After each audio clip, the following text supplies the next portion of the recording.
जय माता दी दोस्तों। ओम नमः शिवाय। आप सभी का बहुत बहुत स्वागत है अपने चैनल में। आज हम आप सभी को अहोई अष्टमी की 3 पौराणिक कथाएं सुनाएंगे, जिसमें अंत में राधा कुंड से जुड़ी साहूकार और साहूकारनी की कथा को कहेंगे, जिसके बाद ही अहोई अष्टमी की व्रत कथाएं संपूर्ण होंगी। कहते हैं कि जो माताएं इस दिन अपने बच्चों का हित चाहकर सच्चे मन से अहोई माता की पूजा करती हैं, उनके बच्चों की रक्षा स्वयं माता पार्वती करती हैं। इस संपूर्ण सृष्टि में अनहोनी या दुर्भाग्य को टालने वाली आदि शक्ति देवी पार्वती हैं। इसलिए इस दिन माता पार्वती की पूजा अर्चना अहोई माता के रूप में की जाती है। ऐसा भी माना जाता है कि जिन पति पत्नी को प्रयासों के बावजूद भी संतान प्राप्ति नहीं हो पाती है, उन्हें अहोई अष्टमी के दिन राधा कुंड में स्नान करना चाहिए। ऐसा माना जाता है कि ऐसा करने से उन्हें संतान की प्राप्ति हो सकती है। तो आइए माता का नाम लेकर कथाओं को प्रारंभ करते हैं। बोलिए अहोई माता की जय। एक नगर में एक साहूकार रहता था। उसके 7 बेटे बहुएं और एक बेटी थी। कार्तिक के महीने में दिवाली से पहले अष्टमी को अपने मकान की लिपाई पुताई करने के लिए 7 बहुएं अपनी इकलौती ननद के साथ जंगल में जाकर खदान में मिट्टी खोद रही थी। वहाँ स्याहू माता की मांद थी।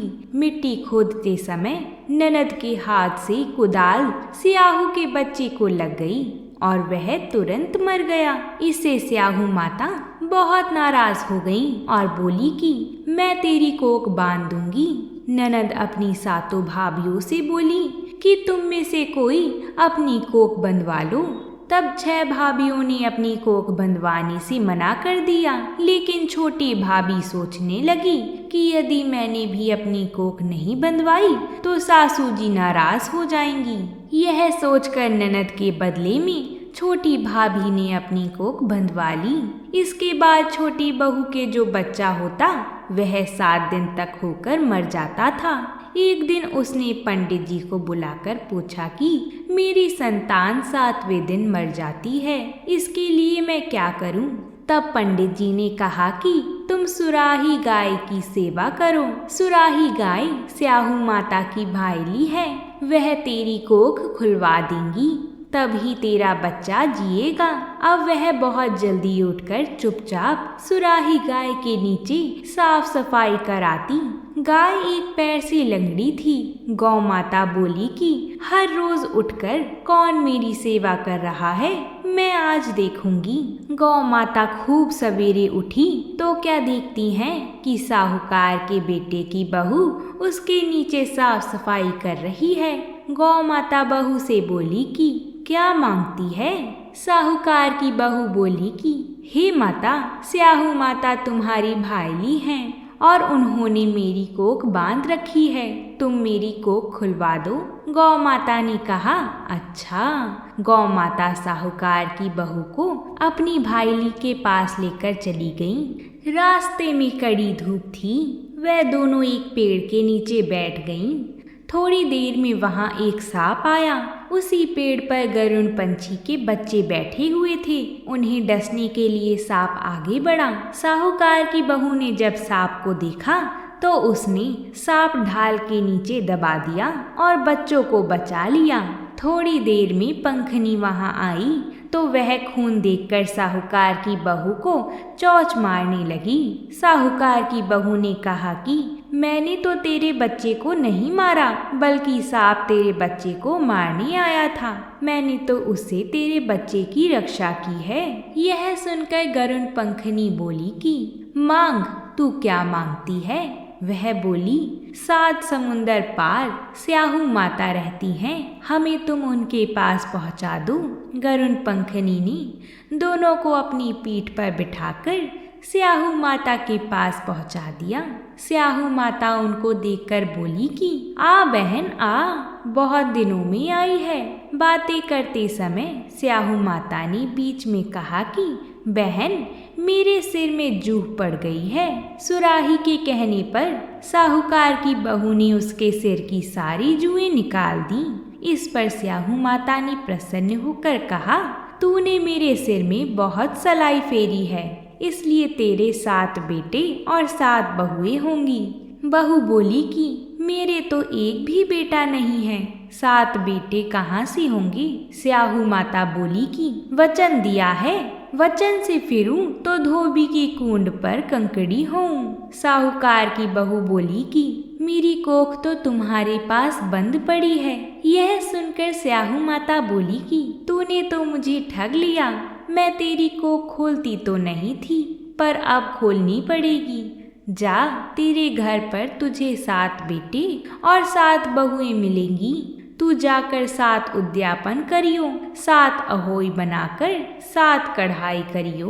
वह लौटकर घर आई तो उसने देखा कि 7 बेटे और 7 बहुएं बैठी हुई हैं। उसने 7 होई बनाई, 7 उद्यापन किए, 7 कढ़ाई करी। शाम के समय जेठानियां आपस में कहने लगी कि जल्दी जल्दी धोक पूजा कर लो, कहीं छोटी बच्चों को याद करके रोने ना लगी। थोड़ी देर में उन्होंने अपने बच्चों से कहा, बच्चों जाकर अपनी चाची के घर जाकर देख कर आओ कि आज वह अभी तक रोई क्यों नहीं। बच्चों ने आकर कहा कि चाची तो होई बना रही हैं, खूब उद्यापन हो रहा है। यह सुनते ही जेठानियां दौड़ी दौड़ी वहां आई और आकर कहने लगी कि तूने कोख कैसे खुलवाई। बहू बोली कि तुमने तो कोख बंधवाई नहीं थी, सो मैंने कोख बंधवा ली थी, परंतु अब स्याहू माता ने दया करके मेरी कोख खोल दी है। हे स्याहू माता, जैसे साहूकार के बेटे की बहू की कोख खोली, वैसे ही हमारी और सब परिवार की बहुओं की कोख खोलती जाना। जो भी अहोई अष्टमी व्रत कथा को कही, सुनी और हुंकार भरी, उन पर अपनी कृपा करना। बोलिए अहोई माता की जय। अब हम अहोई अष्टमी की दूसरी व्रत कथा को सुनेंगे। एक नगर में एक साहूकारनी रहती थी।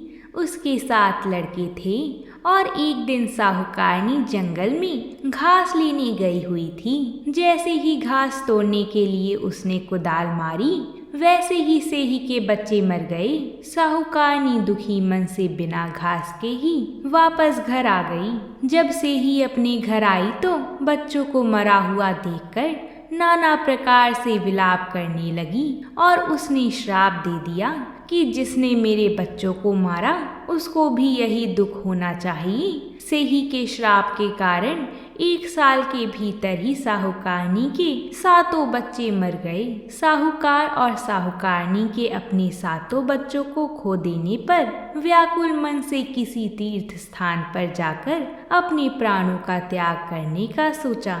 इसके बाद दोनों पति पत्नी पैदल ही घर से किसी तीर्थ स्थान के लिए निकल पड़े। भूखे प्यासे चलते ही जा रहे थे। चलते चलते अत्यंत थक कर मूर्छित होकर गिर पड़ी। अनजाने में हुई पाप का विचार कर दया निधान भगवान ने उनको मृत्यु से बचाने के लिए उनके पापों का अंत करने वाला अहोई अष्टमी का व्रत विधि विधान से आकाशवाणी के द्वारा करने को कहा। उन्होंने बताया कि घास खोदते वक्त तुमने अनजाने में सेही के बच्चों को मार डाला था, जिसके कारण तुम्हें अपने बच्चों का दुख देखना पड़ा। अब तुम पुनः घर जाकर तुम मन लगाकर गौ की सेवा करोगे और अहोई माता की पूजा करोगे तो तुम्हें पुनः संतान सुख प्राप्त होगा। इस प्रकार आकाशवाणी सुनकर साहूकार और साहूकारनी भगवती देवी का स्मरण करते हुए घर आ गए। इसके बाद श्रद्धा व भक्ति के साथ गौ माता की सेवा शुरू कर दी। अहोई माता का पूजन विधि विधान से करने से अहोई माता प्रसन्न हुई और उनके 7 पुत्र वापस लौटा दिए। 7 पुत्र और पौत्र संसार के नाना प्रकार के सुखों को भोगकर वो दोनों पति पत्नी स्वर्ग को चले गए। बोलिए अहोई माता की जय। अब हम माता पार्वती और भगवान शिव जी की कथा सुनेंगे। आज के दिन माता पार्वती और विनायक जी की कहानी सुनने का भी नियम होता है। आइए कथा को प्रारंभ करते हैं। अगर आपने यहाँ तक कथा को सुन लिया है तो वीडियो को एक लाइक ज़रूर कर दें। आपके एक लाइक से हमें और कथाएं लाने का प्रोत्साहन मिलता है।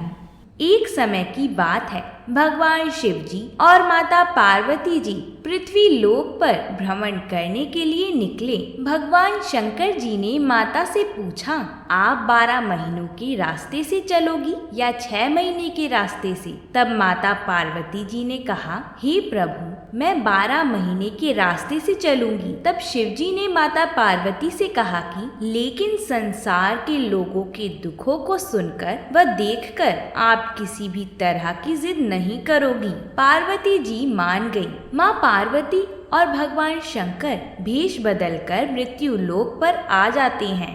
थोड़ी दूर चलने पर रास्ते में एक घोड़ी बहुत कष्ट में थी। दरअसल उसके बच्चा होने वाला था, इसी कारण वह कष्ट में थी। उसका कष्ट देखकर माता पार्वती बोली, हे स्वामी, ये घोड़ी क्यों कष्ट आ रही है? मुझसे इसका दुख नहीं देखा जा रहा है। तब शंकर जी ने बोला, गौरी, ये माँ बनने वाली है, इसी कारण कष्ट में है। तब पार्वती जी बोली, अगर माँ बनने में इतना कष्ट है तो आप मेरे गांठ लगा दो। शंकर जी ने कहा, गौरी, अभी आगे चलो। आगे चलते चलते रास्ते में एक नगर पड़ता है। उस पूरे नगर में शांति छाई होती है। वहाँ खड़े कुछ औरतों से पार्वती जी पूछती हैं, यहाँ क्या हो रहा है? इस प्रकार इतनी शांति और उदासी क्यों छाई हुई है? तब सब कहते हैं, हमारे नगर की रानी के बच्चा होने वाला है और वह कष्ट में है, इसी कारण हमारे गांव में शांति है। ये सुनकर पार्वती जी भी चिंतित हो जाती हैं और फिर शिव जी से कहती हैं, हे प्रभु, माँ बनने में इतना कष्ट है तो आप मेरे गांठ लगा दो। माता पार्वती इस बात को लेकर हट करने लगती हैं। तब शिव जी कहते हैं, गौरी, हट सही नहीं है, क्योंकि अगर एक बार गांठ लग गई फिर उसे खोला नहीं जा सकता है। ऐसा कहकर वह आगे बढ़ जाती हैं। आगे चलते चलते रास्ते में एक गाय मिलती है। वो भी कष्टा रही थी, उसके भी बच्चा होने का समय था। पार्वती जी को उसे देखकर अति दुख हुआ और वह फिर बोली, हे स्वामी, माँ बनने में इतना कष्ट क्यों है? और अगर ऐसा है तो आप मेरी गांठ लगा ही दो। जब माता हट करने लगी तब शिव जी ने पार्वती जी के गांठ लगा दी। इसके बाद पार्वती जी और शिव जी आगे चले और पार्वती जी के पीहर पहुंच गए। सभी लोग मिलकर उनकी आव भगत करते हैं और खूब तरह तरह के पकवान बनाए जाते हैं। पर भगवान शंकर बना हुआ सारा भोजन समाप्त कर देते हैं। इस कारण पार्वती जी के लिए भी भोजन नहीं बचता, तो वह बथुए का साग खाकर पानी पी लेती हैं। विश्राम करते समय शिव जी उनसे पूछते हैं, गौरी, तुमने क्या खाया? पार्वती जी कहती हैं, स्वामी, जो आपने खाया वही मैंने खाया। और ऐसा कहकर वह सो जाती हैं। उनके सोने पर शंकर जी पार्वती जी के पेट की नाभि की ढकनी खोलकर देखते हैं कि पार्वती जी ने क्या खाया, तो उनके पेट में बथुए का साग और पानी दिखता है। पार्वती जी जब उठती हैं तो शिव जी उनसे बोलते हैं, तुमने हमसे झूठ बोला था, तुमने तो साग और पानी पिया था। तब पार्वती जी उनसे हट करती हैं कि आज के बाद कोई भी किसी महिला की ढकनी खोलकर नहीं देखेगा, जिससे कोई भी महिला के पेट में क्या है ये नहीं देख सकेगा, क्योंकि किसी भी महिला के पेट में उसके ससुराल और मायके की लाज होती है। आप हमें वचन दीजिए। तब शिवजी उन्हें वचन देते हैं। तब से लेके आज तक किसी की भी ढकनी नहीं खुलती है। फिर दोनों वापस अपने स्थान कैलाश के लिए निकलते हैं। तभी रास्ते में गाय मिलती है जो अपने बछड़े को चाटती दिखाई देती है और उसके मुख पर अपने बच्चे को देखकर खुशी झलक रही होती है। ये देखकर पार्वती जी को अपनी गलती का एहसास होता है और वह शिव जी के साथ आगे चल देती हैं। आगे चलकर राजा के नगर में ढोल बाजे बज रहे होते हैं। सभी प्रजा जश्न मना रही होती है, मिठाइयाँ बट रही होती हैं। फिर माता पार्वती वहाँ खड़े लोगों से पूछती हैं, यहाँ क्या हो रहा है? किस बात का जश्न है? लोग कहते हैं हमारी रानी को पुत्र रत्न की प्राप्ति हुई है, उसी जश्न की गूंज है ये। ऐसा देखकर पार्वती जी शंकर जी से कहती हैं, हे प्रभु, मुझसे भूल हो गई है, कृपया कर आप मेरी गांठ खोल दीजिए। तब शिव जी कहते हैं, पार्वती याद करो, मैंने तुम्हें कहा था कि एक बार अगर गांठ लग गई तो दोबारा खोली नहीं जा सकती है। ऐसा कहकर प्रभु आगे चल देते हैं। आगे चलते चलते उन्हें वही घोड़ी दिखाई देती है जो अति कष्ट में थी। वो घोड़ी बहुत खुश होती है अपने बच्चे के संग। ये देखकर पार्वती जी गांठ खोलने की जिद करने लगती हैं। भगवान शंकर उन्हें कहते हैं, मैंने पहले ही कहा था गांठ मत लगवाओ, यहाँ मृत्यु लोक में हर चीज आपको लुभाएगी, लेकिन आपने मेरी बात नहीं मानी। एक स्त्री के लिए जिस प्रकार उसका सुहाग उसका जीवन होता है, उसी प्रकार उसकी संतान में उसके प्राण बसते हैं। एक वैवाहिक स्त्री के लिए सबसे बड़ा दुख, कष्ट और पीड़ा यही है कि उसकी कोई संतान नहीं है। यह सुनकर पार्वती जी अपने फैसले पर बहुत दुखी होती हैं और वह शंकर जी से प्रार्थना करती हैं, जिसके बाद शिव जी उनकी गांठ खोल देते हैं और वह दोनों कैलाश पर्वत पर लौट आती हैं। हे प्रभु, अपनी कृपा हम पर भी बनाए रखना, हमें अमर सुहाग और संतान होने का आशीर्वाद देना। जय शिव शंकर। अब हम विंदायक जी की कथा को सुनते हैं। एक समय एक नगर में दो देवरानी और जेठानी रहा करती थीं।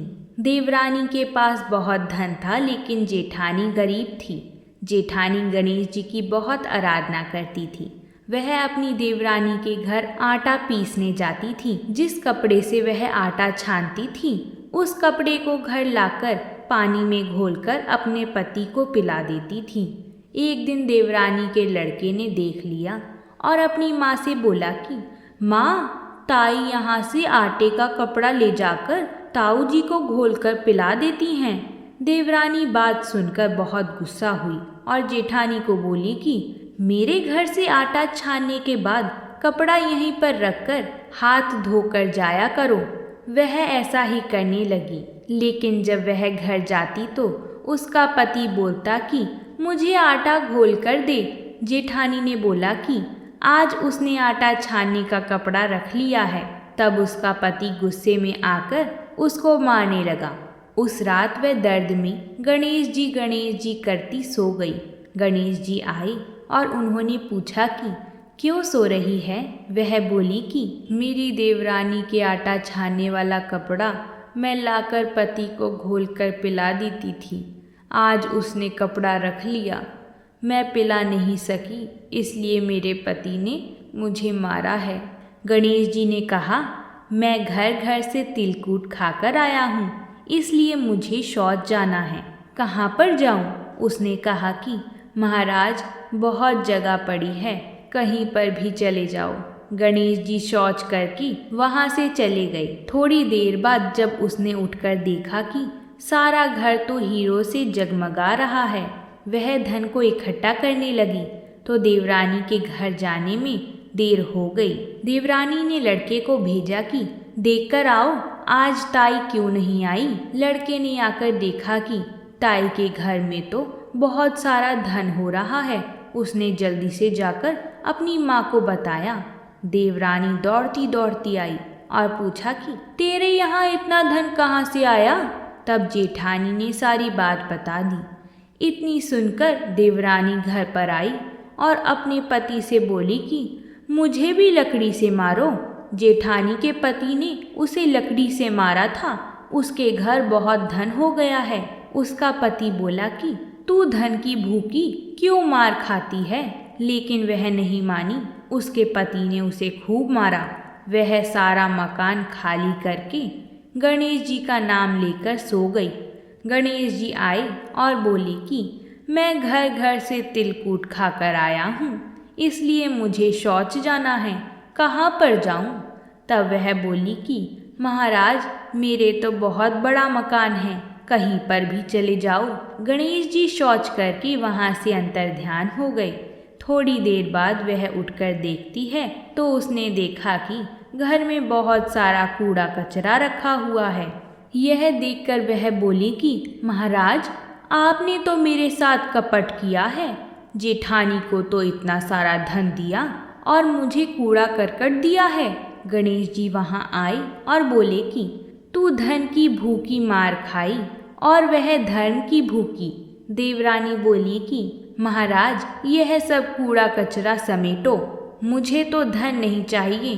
तब गणेश जी ने कहा कि तेरे पास जितना धन है उसमें से आधा जेठानी को दे दे, तब यह सब कूड़ा कचरा समेट लूँगा।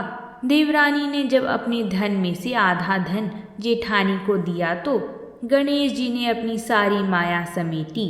हे गजानन गणेश जी महाराज, देवरानी को दिया वैसा किसी को मत देना, और जैसा जेठानी को दिया वैसा सबको देना।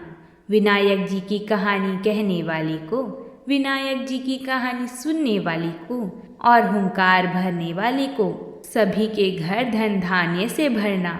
तो बोलिए गजानन महाराज की जय। अब हम अहोई अष्टमी पर सुनी जाने वाली राधा कुंड से जुड़ी कथा को सुनेंगे। इस कथा को सुनने मात्र से मनुष्य के पाप नष्ट हो जाते हैं। आइए कथा को प्रारंभ करते हैं। बहुत समय पहले झांसी के निकट एक नगर में चंद्रभान नामक साहूकार रहता था। उसकी पत्नी चंद्रिका बहुत सुंदर थी, सर्वगुण संपन्न, सती साध्वी, शीलवंत, चरित्रवान तथा बुद्धिमान थी। उसके कई पुत्र पुत्रियां थीं, परंतु वह सभी बाल्यावस्था में ही परलोक सिधार चुके थे। दोनों पति पत्नी संतान न रह जाने से बहुत ही व्यथित रहते थे। वे दोनों प्रतिदिन मन में सोचते थे कि हमारे मर जाने के बाद इस अपार धन संपदा को कौन संभालेगा। एक बार उन दोनों ने निश्चय किया कि वनवास लेकर शेष जीवन प्रभु भक्ति में व्यतीत करेंगे। इस प्रकार वे दोनों अपना घर बार त्याग कर वन की ओर चल दिए। रास्ते में जब थक जाते तो रुककर थोड़ा विश्राम कर लेते और फिर चल पड़ते। इस प्रकार धीरे धीरे वे बद्रिका आश्रम के निकट शीतल कुंड जा पहुँचे।